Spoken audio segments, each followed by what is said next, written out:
Human gihatod sa ulahing kapahulayan kagahapong adlaw, Marso 19 ang 7 anyos nga si Princess Arian Cabukos. Gipasalig sa kapulisan nga mahatagan og gustisya ang kamatayon niini luyo sa padayong investigasyon nga ginahimo sa mga otoridad. Kahinumang nagtinabagay na ang kapulisan og NBI sa pagresolba sa maong kaso aron masilutan ang tinuod nga nagpaliu sa mangilngig og brutal nga pagpatay sa bata. Sumala pa ni Police Major Robert Flores, hepe sa Mabuhay Police Station, masulti niyang ana sa 80 hangtod 90% ang nahimong resulta sa investigasyon sa Princess Arian case. Ilabi na ang mga ebidensya o mga testimonial evidence nga ilang kasamtang ang gihuptan. Testimonial evidence ng mga witnesses, masabi natin na we are on nasa 80 to 90% of our investigation.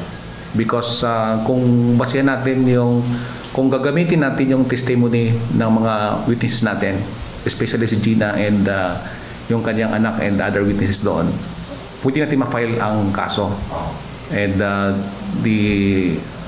yung evidence na nakuha sa malapit sa bahay ng ating suspect, pwede natin i-file ang kaso. Dugang ni Flores nga kinahanglan pa nilang tun-an pagmaayo ang may kalabutan sa pagpasaka og kaso ug nagkinahanglan pa sila og panahon kalabot niini. But mag-uusap pa kami ng aking investigator on case and with the guidance ng ating city headquarters and of course prosecutors how to file na itong sa case build up, ano ba yung dapat i-file, whether or not we wait natin yung pag-expedite yung paningkamot ng crime lab na i-priority at bigay agad yung result sa atin bago i-file.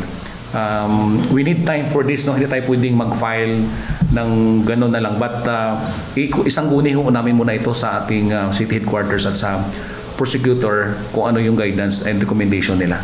Sa naitabong krimen, naghatag og reaksyon og naghinaot si Elijah Joan Polistico, ang Sangguniang Kabataan Federation President dinhi sa syudad, nga mahatag kay Princess ang hustisya dungan sa paghatag usab og pahimangno sa mga kabatan-unan.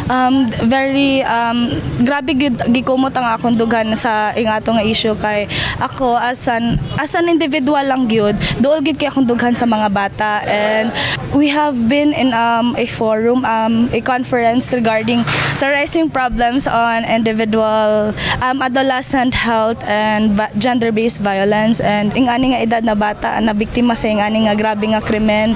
To think na ang iyang nahitabo sa iyahan nga grabe gid kaayo na murag dili siya karapat dapat na mahitabo sa isa ka bata, isa ka 7-year-old, inosente pa kaayo.